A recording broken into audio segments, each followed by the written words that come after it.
All right, so welcome, Fabian, to Those Who Give a Damn podcast. Super excited to have you here tonight. I want to take an opportunity, I like to do this at the beginning of every podcast, to really have you to introduce yourself to my audience and talk about your lived experiences. We all have, a path that got us into public work, public service.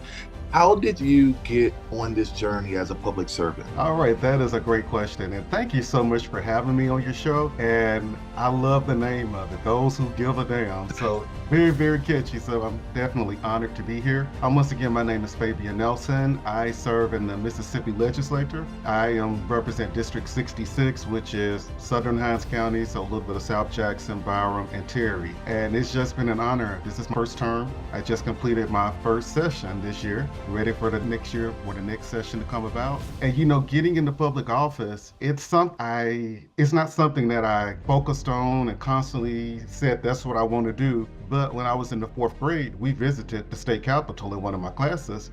And I remember I was intrigued. And when I looked down, because I remember I was in the House chamber, when I looked down, I didn't see many people that looked like me. And I said, you know what? I'm gonna be one of those men down in one of these chairs one day. And so I said at that time and didn't talk about it anymore. Well, when I was in junior college, we had to write a paper.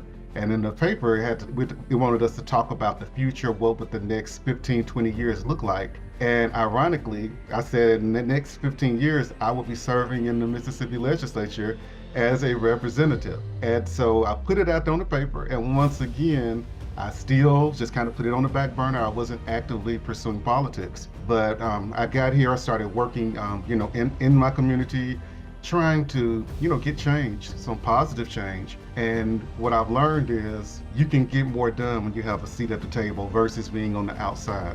And so I got tired of being on the sideline, begging people to do things and begging people to do the right things. So I said, I'm going to run for office. And so that's what, inspired me to run for office. And I'm here, and it's something that I enjoy doing. I wouldn't do anything else. Absolutely. And Fabian, I just want to say I am so extremely proud of you. I'm born and raised Mississippi, spent the first half of my career in Jackson, Mississippi before moving here to Washington. And you are truly an inspiration. I remember many years ago, you probably heard of Marco McMillan, who was running for mayor, of Clarksdale. And at that time when we were coming up, the possibility for politics in the Deep South was not as open as it is now. And to see you in that seat doing the work, not just for some, but for all, I love how you don't just focus on your district, but you understand the wider context of issues across the state of Mississippi. And so I want to publicly say I am extremely proud of you and look forward to all of the great things that are going to come to you in your political career. So I want to jump in about the state of democracy, Representative Nelson. So from your perspective, what do you believe is the current state of democracy here in America, and in particularly in Mississippi and the South? Do you think things are shifting? What I will say is things are definitely shifting. When we look around, and I love to brag on Georgia, when we look at what Georgia did, that's what gives me hope for Mississippi to turn blue. Because when you look at the African-American population in Mississippi versus Georgia, Mississippi has the most African-Americans per capita than any other state in the country. And so seeing that Georgia was able to, flip, it lets me know that Mississippi can. And we're on the brink of it. This last gubernatorial election with Brandon Presley, he lost by a slim margin of maybe about 20,000 votes. And when you think about that, just Hinds County, the city of Jackson alone, if we had got people out, he would have been our next governor. And I think when we talk about Jim Hood, former attorney general that ran for governor, he lost by, it was a higher margin, 20,000, but it wasn't a landslide victory like we've seen historically. So we're seeing it shift. And something else very interesting that happened is Brandon Presley campaigned on Medicaid expansion. And we've been trying to get Medicaid expanded in Mississippi for ever since I was a little child, 2003. We've been trying to expand it. Well, no bill has ever been brought on the floor of the House or the Senate regarding Medicaid expansion. But guess what? This last session, we had 3 bills that came across the floor. And so now seeing, people are seeing that Medicaid expansion is very, very important.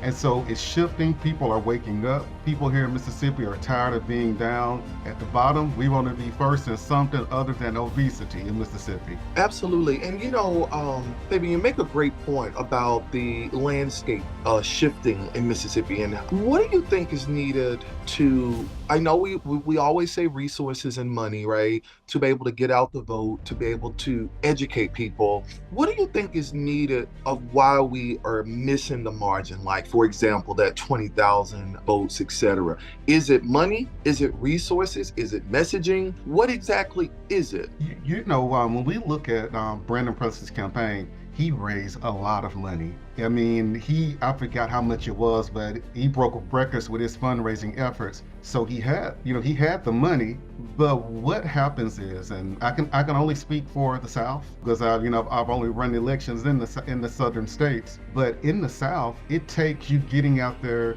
and getting to know the people. Nothing is going to replace it, no matter how much money you have, no matter how pretty your signs are, no matter how many mailers or how much you put on Facebook. If people don't know you, they're not going to get out and vote for you. And when I was campaigning, that's what I did.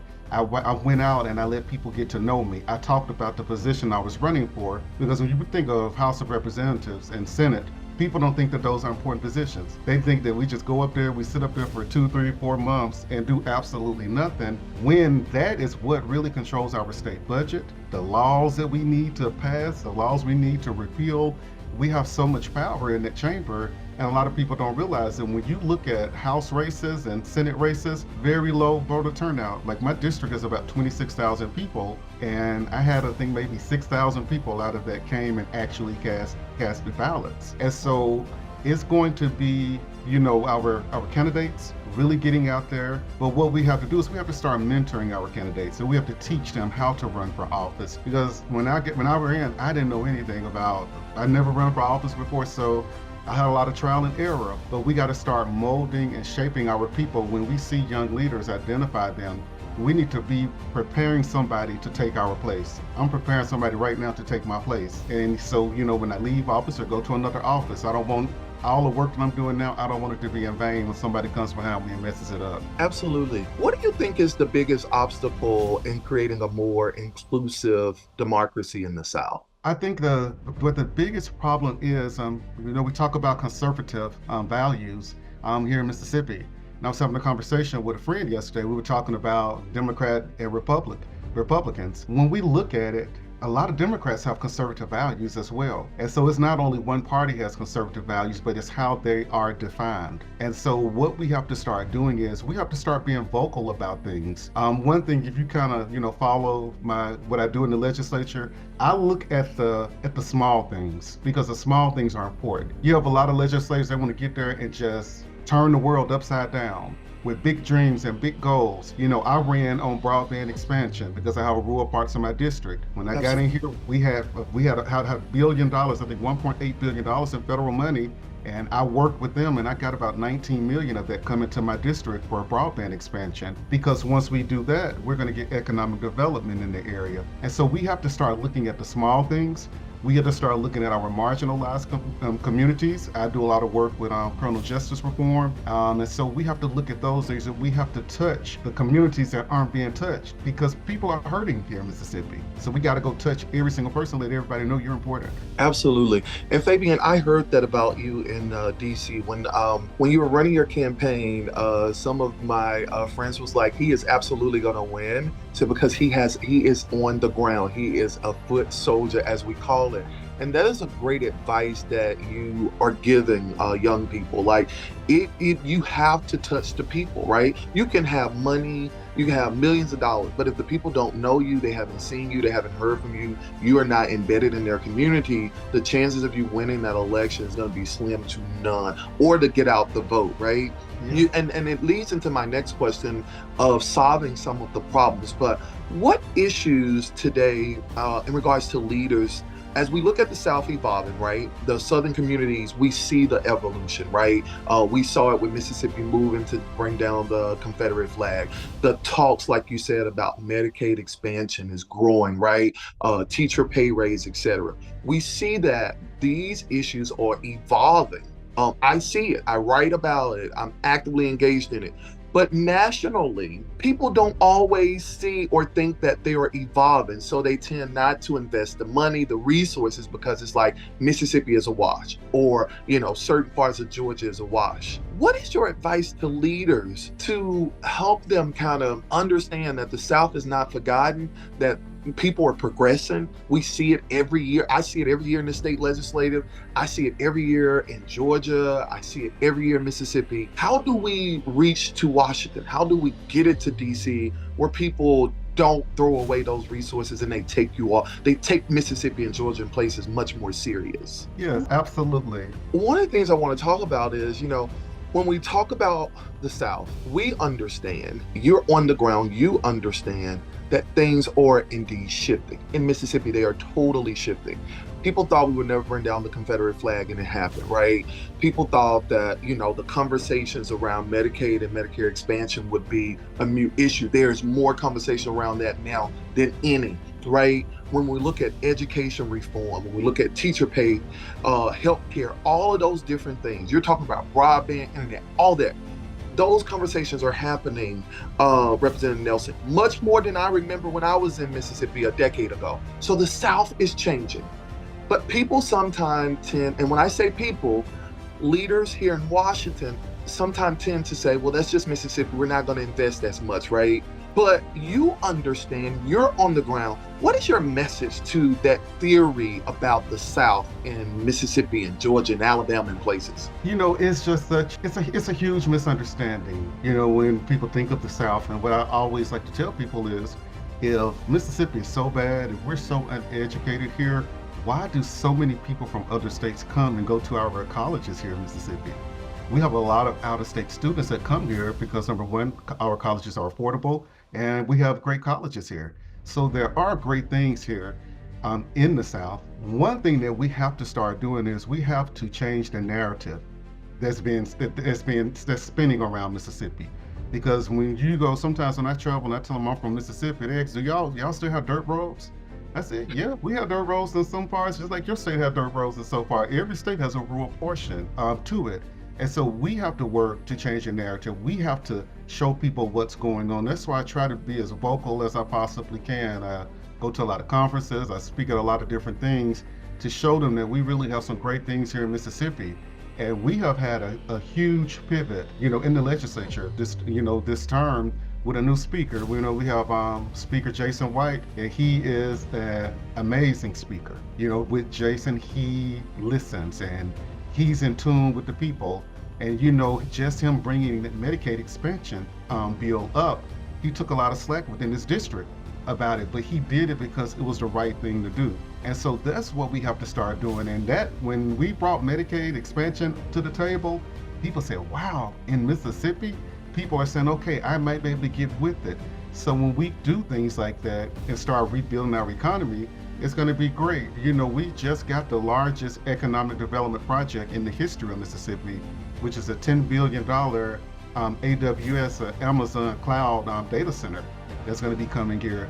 And so we're starting to see businesses and things come, but what we're going to have to do is we're going to have to make Mississippi attractive so we don't have to give the state away in incentives and money for build outs. When we're talking about a $10 billion investment, and we're talking about all this money that we're funding to the county to put roads and stuff in. Once we get the infrastructure where it needs to be, then people are just going to be flocking to Mississippi. So it's changing, and it's changing very fast. Absolutely. I absolutely agree with that. I want to move over, Representative Nelson, to the 2024 presidential election. With the upcoming presidential election, what role do you think the South, and particularly Mississippi, Georgia, and other southern states will play in the national landscape? I am keeping my eyes on Georgia, trusting Georgia that they will pull us through, because I have to be honest, and Mississippi, Vice President Harris is not going to win Mississippi.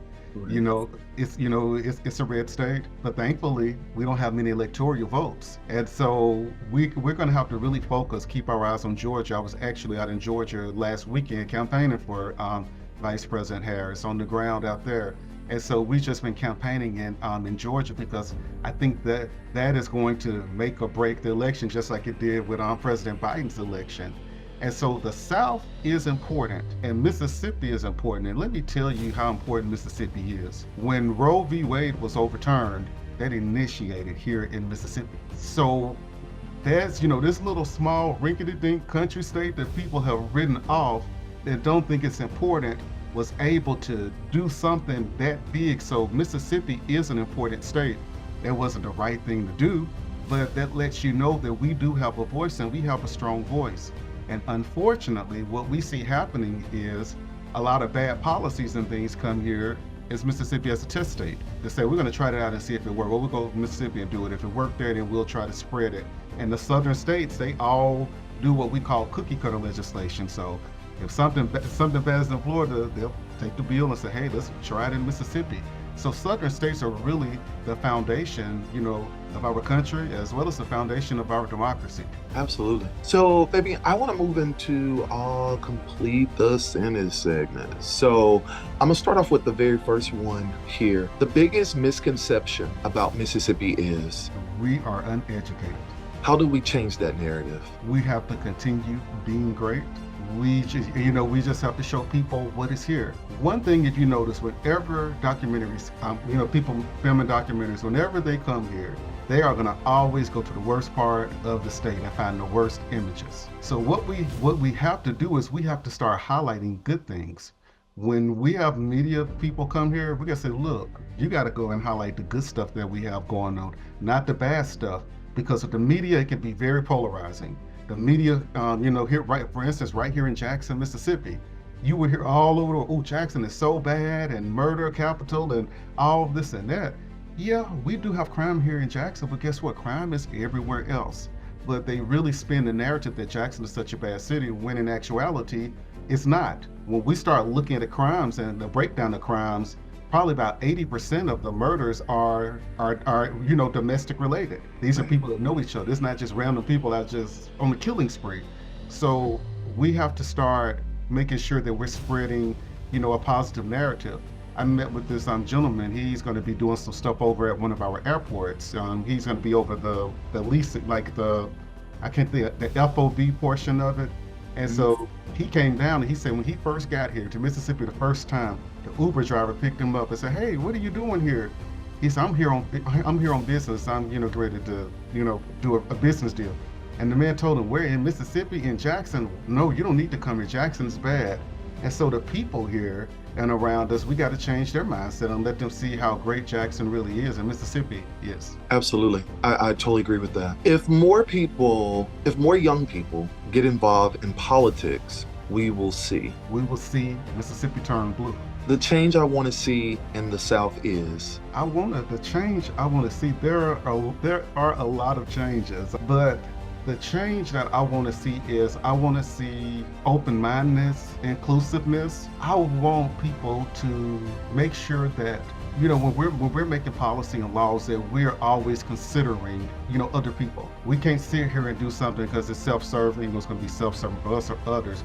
I want people to start being, fair and making sure that everybody has equal rights. Even with women here in Mississippi, it was a case down in, I want to say Hattiesburg, where a young lady, she was pregnant and her employer fired her because of work schedule or something. So she was actually terminated because of her pregnancy.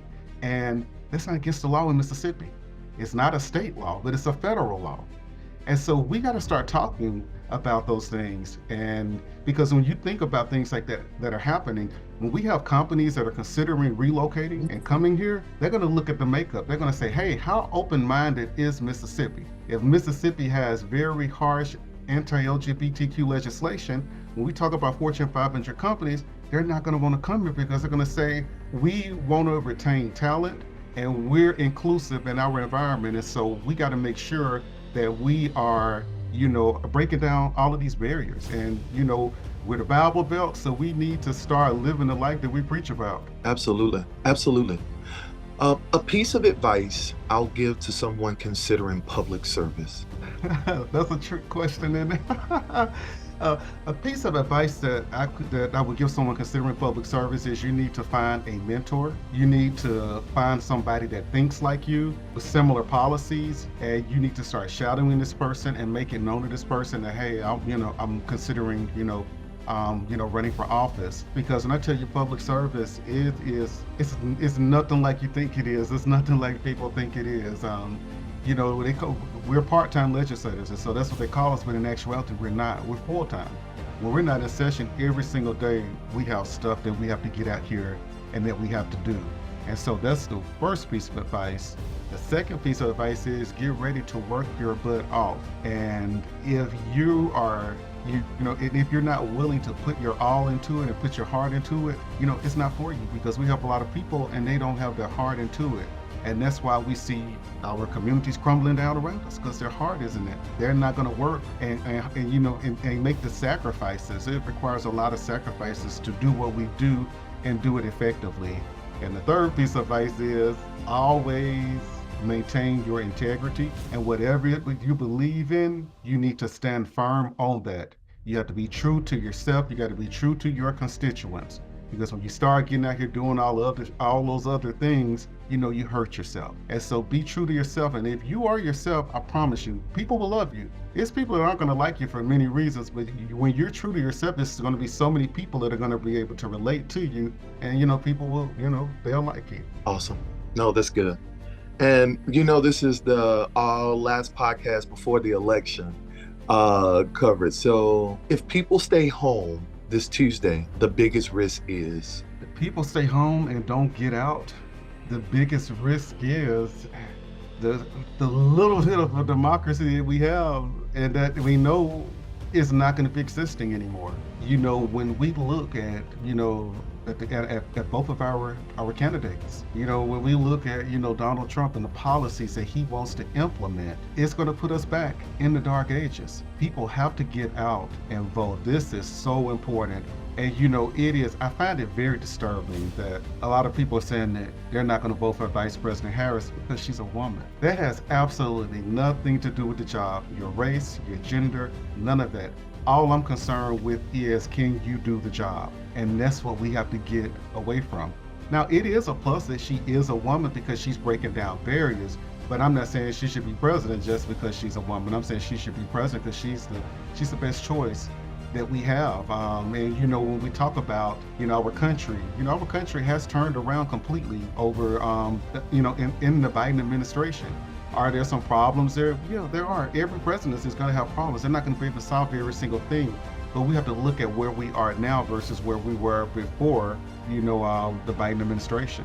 And so people, please do not stay home. Please go out there and vote. Awesome. For anyone undecided about voting, remember that. For anyone undecided about voting, just remember that your voice is important, and vote your conscience. That's what you have to do. If you're undecided, you just have to look at both candidates, and you have to say, what type of person am I? When you're voting for someone, you need to say, what type of person, what are my beliefs? And that's what you have to go on as being your North Star. If you're undecided, like I said earlier, don't only think about yourself. You have to think about your community. You have to think about your grandchildren. You have to think about your great-great-grandchildren. And the reason I say that is because it's pretty likely that the next president will decide another Supreme Court justice. We're sure that one of our Supreme Court justices, I know it's been a lot of talk about Justice Clarence Thomas, retiring, but there are a few that they're saying are probably going to be leaving. And what's going to happen is, if we have the wrong person in office, I'm just going to say, we have Donald Trump in office, look at what he did with the justices that he appointed already. And so this is a lifetime appointment. And so I say, when I'm telling you to think about your grandkids, the policies that the Supreme Court is implementing and things that they're upholding and overturning is going to affect future generations. And so it's more than just a presidential election. It's more than just I'm voting this person because this person is that person. You got to think about your future generations, because you're here now and you know where you are, but you don't know what's going to happen or what position that your grandkids or great-great-grandkids are going to be in. So that's why you have to make sure that you're doing stuff for everybody's future. Absolutely. The biggest issue on the ballot this year that affects our future is? The biggest issue on the ballot this year, I'm going to say it's not on the ballot, but division. There's so much division. And I'm gonna tell you what I hate is, I remember growing up, and I'm not old, not that old. I can remember, let's just say 25, 30 years ago. I remember a time when Democrats and Republicans could be friends. I remember a time when Democrats and Republicans could have dinner together and could discuss politics and not get upset with each other and maintain a friendship. It's gotten to the point now as, if you're a Democrat, I hate you because I'm a Republican. If I'm a Republican, I hate you because you're a Democrat. We have to get away from that. We have to find unity, because this country is so divided that, it's scary. Some people are, I'm talking to out there, they're just so on edge right now. And I tell them, look, it's okay. Support your candidate. Who, if that's your candidate and that's who you want to vote for, that's your right. If you want to go and vote for a tree out in the forest, that's your right to vote for whomever it is that you want to vote for. But it's too divided, and our next president is going to have to work to really build that bridge, unite people. When we look at President Obama, our country was united. It was united, and so we got to get back to that if we want to move our country forward. Yes. So this is my last one. I ask every single guest this because we are collecting data on this. I think you gave me your answer, but I'm gonna ask you this. My hope for the future of America is? My hope for the future of America is an America where our children can look at us and say, I can be anything that I want to be. In running for office, just seeing the excitement, in my son's face when we were at the campaign. Now he knows that he can be anything that he wants to be. Because like I told you, when I was a kid and I went to the legislature and I saw people that didn't look like me, as a little black boy, I could have very easily have said, oh, you know what, I'll never be there. But one thing that my parents always instilled in us is you can be whatever it is you want to be. Never let anybody tell you that you can't be something, because if you dream it, you can achieve it. And so that's the America that I envision. Our children are our future. And when I look around and I see some things that are happening, how our children are not involved. I go and speak to a lot of schools, and a lot of kids don't even know who their mayor is, don't know who their alderman is. They don't know the important role that politics plays in their life. And so that is my hope and dream, is that our children can realize their greatness, they can realize their potential, because we're gonna be old one day, and I don't plan on serving until I'm in a wheelchair or on a walker. I plan on getting out and enjoying retirement. I don't plan on sitting in this, one place, forever. Thank you so much, Representative Nelson. It has been indeed an honor to have you on the show today. And I just want to say, from one brother to another, especially Mississippi brother, I am extremely proud of your work and all of the work that you do in Mississippi to move Mississippi forward. And you always have a seat on this podcast. And so thank you again for joining me ahead of the election. And I look forward to the great things that are going to come for Mississippi and for our democracy. And we're definitely going to have to circle back after Tuesday. But thank you again for coming on. Most definitely. Thank you so much for having me. And thank you for all of the great work that you do. And also thank you for not forgetting about Mississippi. Absolutely. I can't. That's home. It's home. So many people leave and they just forget Mississippi, but we can't. And I can't. The reason I can't leave Mississippi is because I know what our ancestors went through. And so that we can have a seat at the table. And I said, I got to stay here and fight. I'm not going to give up, because we got to continue the legacy that they started us upon. Mississippi is mine. I'm Mississippi bred, and I'm not going anywhere.